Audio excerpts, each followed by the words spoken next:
Γεια σε όλους λοιπόν. Μπαίνει τώρα πριν λίγο ένας τύπος κοντά στην ηλικία μου. Ωραίος, λαχουροποκάμισο, μπες βερμούδα, δίχαλο, μπανιαρισμένος. Λέω μια χαρά. Θα έχουμε να πούμε και τίποτα, θα περάσει η ώρα. Ευγενικότατος, καλημέρα, καλημέρα. Κάθεται μπροστά και εκεί που λέω άντε να ξεκινήσουμε, βγάζει παιδιά το δίχαλο και βάζει τα πόδια στο ταμπλό.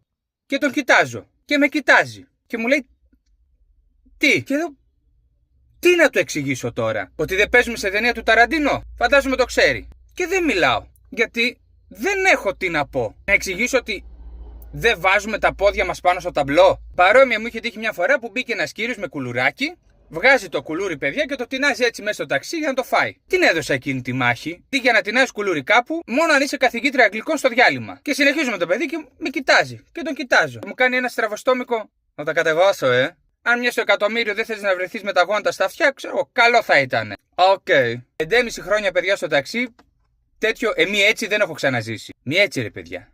Γράψτε στα σχόλια αν σας έχει τύχει κάτι παρόμοιο στη δουλειά. Αυτά τα λίγα, γεια σας.